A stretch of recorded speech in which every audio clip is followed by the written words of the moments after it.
गुरुर्ब्रह्मा गुरुर्विष्णु गुरुर्देव महेश्वरा गुरुर्साक्षात् परम ब्रह्म तस्मै श्री गुरुवे नमः।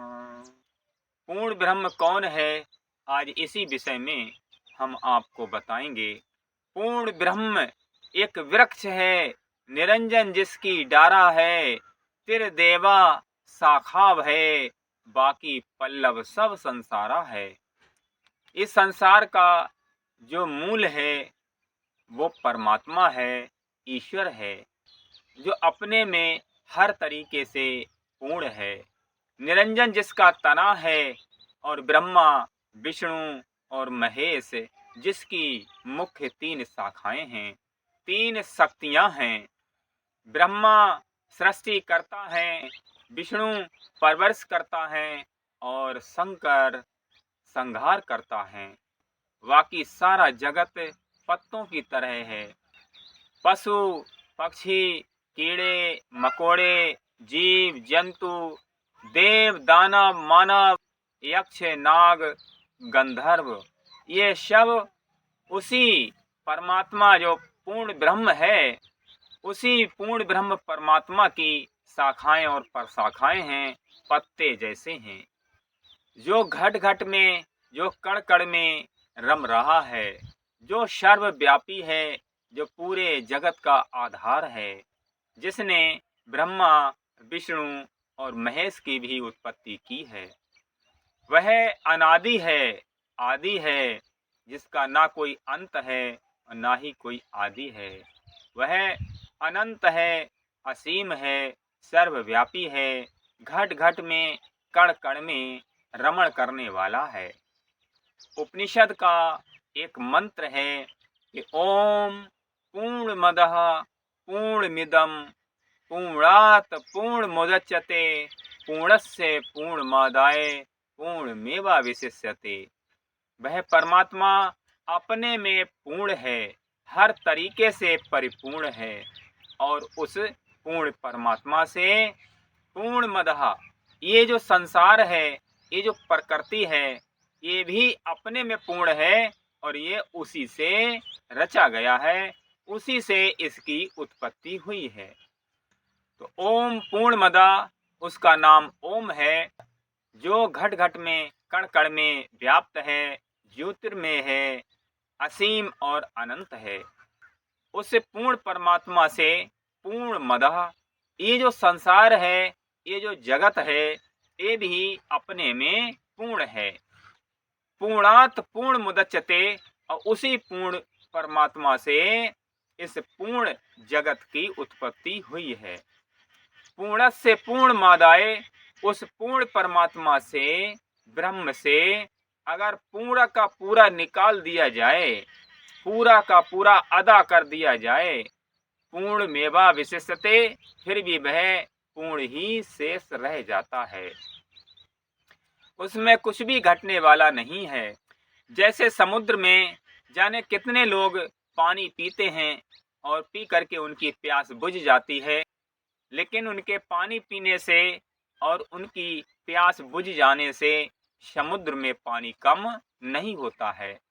इसी तरह से जो परमात्मा को जान लेता है, जो परमात्मा को पा जाता है, तो उस जीव की, उस मनुष्य की, साधक भगत योगी संत कुछ भी कह लो, उसकी प्यास सदा सदा के लिए तृप्त हो जाती है।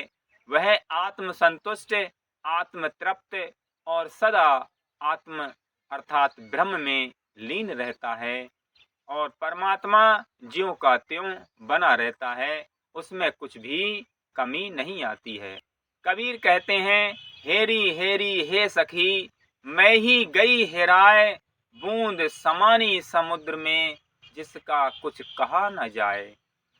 कहते हैं कि उस परमात्मा को खोजते खोजते मैं स्वयं ही उस परमात्मा में खो गया। जैसे बूंद अपने मूल समुद्र की खोज करने चली और जैसे ही समुद्र से मिली और समुद्र से मिल करके समुद्र में विलीन हो गई, खो गई, समुद्रवत हो गई। बूंद अपना अस्तित्व समाप्त कर देती है और समुद्र में मिल करके समुद्र का रूप धारण कर लेती है। इसी तरह से ये जो जीव है, ये जो आत्मा है, वह परमात्मा का अंश है। समुद्र के समान उस परमात्मा से मिल करके ये आत्मा परमात्मा में विलीन हो जाती है, उसी में घुल मिल करके एक हो जाती है, अलग नहीं रह जाती है। इसलिए इस जगत का जो आधार है, इस जगत की जो मूल जड़ है, वह ईश्वर है, ब्रह्म परमात्मा है, जो अपने में पूर्ण है। और उस पूर्ण परमात्मा से ही इस पूर्ण संसार की उत्पत्ति हुई है। और कोई भी उस पूर्ण परमात्मा को प्राप्त कर लेता है तो उसी में विलीन हो जाता है, उसी में खो जाता है, और उसका जन्म मरण सदा सदा के लिए मिट जाता है। और उसमें विलीन होने के लिए भजन, चिंतन, ध्यान, भक्ति ही एकमात्र माध्यम है, उपाय है। इसलिए सभी को उसी विराट स्वरूप जो ईश्वर है, जो परमात्मा है, पूर्ण ब्रह्म है, उसी का भजन, चिंतन, ध्यान करना चाहिए, जो कण कण में, घट घट में, सब जगह रम रहा है। उसी का नाम जपना चाहिए, उसी का ध्यान करना चाहिए, उसी का सुमिरन करना चाहिए। लेकिन वह निर्गुण, निराकार, ज्योतिर्मय, कण कण में व्याप्त, घट घट में विराजमान, सर्वव्यापी, अनंत और असीम परमात्मा को बिना किसी सद्गुरु के नहीं पा सकते। इस धरती पर जीवों का कल्याण करने के लिए सद्गुरु होते आए हैं और होते भी रहेंगे, लेकिन उनकी संख्या बहुत कम होती है, विरले होते हैं, लाखों करोड़ों में कोई एक होता है। उनको पाना बड़े ही भाग्य की बात है। उनका शरण सानिध्य मिल जाए तो जीवन का कल्याण हो जाता है। इसलिए सगुण रूप में ब्रह्म स्वरूप, देव स्वरूप सद्गुरु हैं, उनको पाए बिना कोई भी उस अनंत असीम विराट परमात्मा को प्राप्त नहीं कर सकता। वह सीढ़ी है, उन्हीं के माध्यम से उस परमात्मा को पाया जा सकता है। अब एक बात मैं आपको और बता दूं कि ये जो सगुण रूप में जैसे राम हैं, जैसे कृष्ण हैं, जैसे शिव हैं, अन्य बहुत से सद्गुरु ब्रह्म स्वरूप होते आए हैं, ये कौन है? ये सभी ब्रह्म स्वरूप हैं और ये सगुण रूप से धरती पर आकर के जीवों का कल्याण करते हैं। इसलिए इनकी शरण में जाए बिना भी जीव का कल्याण नहीं हो सकता। इन सगुण रूप में जो ब्रह्म स्वरूप योगी हैं या जो पूर्ण संत हैं, सद्गुरु हैं, देव स्वरूप हैं, तो उनका भजन, चिंतन, ध्यान करते करते अपने चित्त और मन को उन्हीं के चरणों में स्थिर करते करते जब मनुष्य का चित्त और मन, हृदय, इंद्रियां सब शुद्ध, निर्मल, पवित्र, पावन हो जाती हैं, तब वह सगुण से निर्गुण निराकार परमात्मा में विलीन हो जाता है। सगुण और निर्गुण यही दो तरह की भक्ति है। शुरुआत होती है सगुण रूप से और प्राप्ति होती है निर्गुण निराकार ब्रह्म परमात्मा में विलीन हो जाना। अब कुछ लोग ऐसे होते हैं जो किसी सद्गुरु को नहीं मानते हैं, कोई भी सगुण रूप में देव स्वरूप, ब्रह्म स्वरूप जो भी परमात्मा को प्राप्त हो चुके हैं उनको नहीं मानते हैं। वह निर्गुण निराकार ब्रह्म परमात्मा जो ज्योतिर्मय है, अनंत है, असीम है, कण कण में, घट घट में व्याप्त है, उसी परमात्मा में श्रद्धा विश्वास करते हैं, उसी को मानते हैं, उसी का ध्यान चिंतन सुमरन करते हैं। वो भी उस परमात्मा को प्राप्त होते हैं, परंतु उनका मार्ग कठिन होता है। लेकिन जो सगुण रूप में कोई तत्वदर्शी महापुरुष, कोई पूर्ण संत सद्गुरु की शरण लेकर के उस परमात्मा को पाना चाहता है तो वह आसानी से उस ईश्वर को पा जाता है। और एकमात्र ईश्वर परमात्मा में ही वह शक्ति है, वह क्षमता है जो इस जीव का कल्याण कर सकता है, मोक्ष प्रदान कर सकता है। अन्य करोड़ों देवी देवताओं के चक्कर में लोग उलझ जाते हैं, उसमें भूल भुलैया के मेले में फंस जाते हैं, उनकी बुद्धि भ्रमित हो जाती है, उनकी यही समझ में नहीं आता है किसको पकड़ें और किसको छोड़ें, जिंदगी भर उनका मन चलायमान रहता है, अस्थिर रहता है। इसलिए वे लोग बड़े महान हैं, बुद्धिजीवी हैं, जो इस संसार का जो मूल है, जो जड़ है, उसको पकड़ लेते हैं। जैसे कोई पेड़ है, उस पेड़ की पत्ते को पकड़ लो, पत्ता 2 दिन बाद झड़ जाता है। उसकी शाखा को पकड़ लो, शाखा भी टूट जाती है, मोटी शाखाएं भी झड़ जाती हैं, लेकिन जो उसका मूल है वह सदा रहने वाला है, वह स्थायी है। जो मूल से लग जाता है, जो मूल को पकड़ लेता है, जो मूल की सेवा कर लेता है, उसका पूर्ण कल्याण हो जाता है, उसे पूर्ण फल मिल जाता है। और इस संसार में एक ईश्वर परमात्मा के सिवाय सब कुछ परिवर्तनशील है, सब कुछ जन्मने वाला और मरने वाला है। एक बार कबीर साहब इस संसार की स्थिति को देख करके बड़े उदास हो गए। विचार करने लगे कि ये परमात्मा की ऐसी चक्की है, इसमें सब पिस जाते हैं, कोई नहीं बच पाता है। और क्या कहने लगे, चलती चाकी देख कर दिया कबीरा रोए, दो पाटन के बीच में साबुत बचा ना कोई। तब उनके पुत्र कमाल भी वहीं पर खड़े थे, और जब उन्होंने ये बात सुनी तो वो पलट करके क्या कहने लगे कि चलती चाकी देखकर हंसा कमाल ठठाए, और जो कीली से लग गया वो कभी न पीसा जाए। कबीर साहब की इस बात को सुन करके कमाल बड़े खिलखिलाहट के साथ हंस करके बोले, नहीं कबीर साहब, जो कीली से लग जाता है वो कभी पिसता नहीं है। आप लोगों ने चाकी देखी होगी, उस चाकी के बीच में एक कीली होती है जिसमें ऊपर वाला पार्ट घूमता है। जब कोई भी चीज पीसते हैं तो उसमें सभी दाने पिस जाते हैं, लेकिन कुछ दाने ऐसे होते हैं जो कीली के पास में रहते हैं, कितना भी कोशिश करो वह नहीं पिस पाते हैं। इसी प्रकार जो संसार की धुरी है, जो कीली है, जिस पर पूरा संसार चल रहा है, घूम रहा है, उससे जो लग जाता है, उससे जो प्रेम करता है, उसकी शरण में पहुंच जाता है, उसका सहारा ले लेता है, तब वह इस संसार में परमात्मा की जो चक्की है उससे नहीं पिसता है, वह सुरक्षित हो जाता है और वह जन्म मरण से पिसने से बच जाता है, छूट जाता है।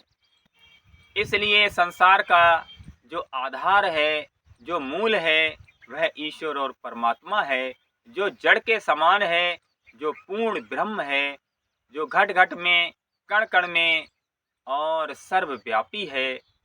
उस पूर्ण परमात्मा का भजन चिंतन ध्यान करना चाहिए, उसी की शरण में जाना चाहिए और निरंतर उसी के ध्यान में, भजन चिंतन सुमरन में लगे रहना चाहिए।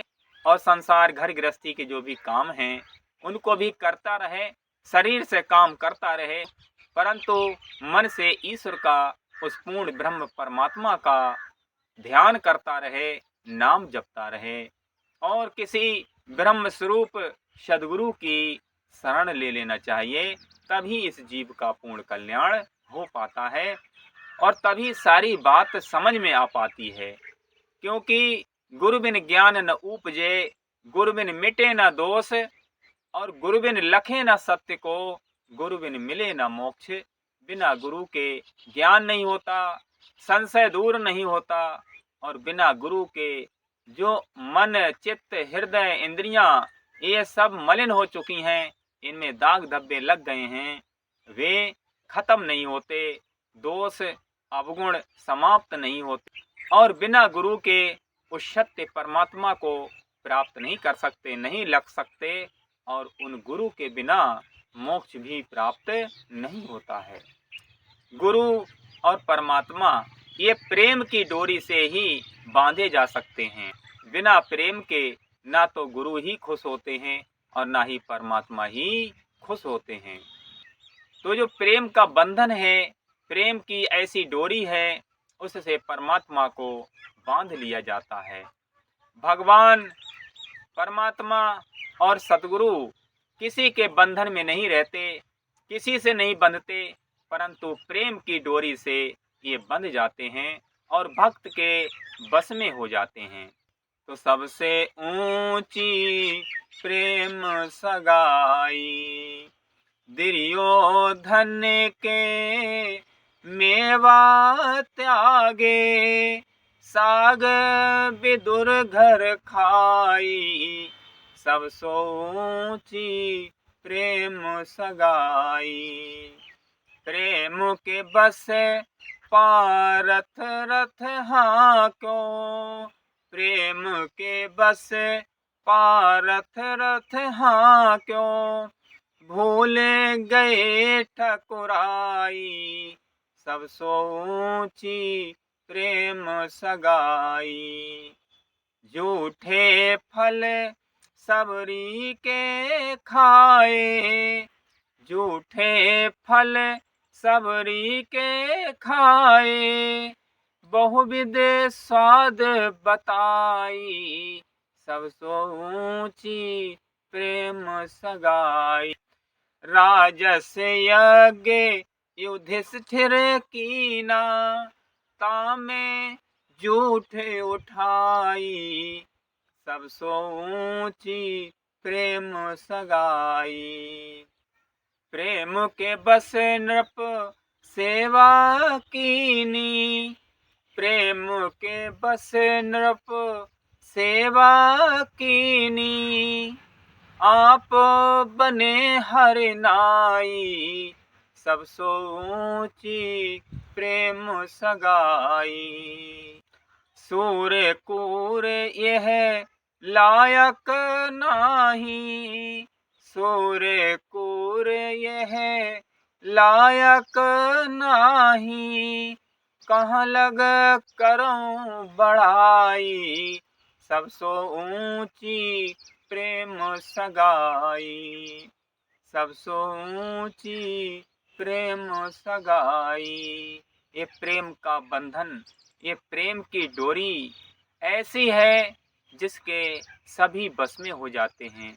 पशु पक्षी, देवता देवी और परमात्मा गुरु ब्रह्म, जो भी कहो, सब कुछ प्रेम के बस में है, प्रेम की डोरी से बंध जाते हैं।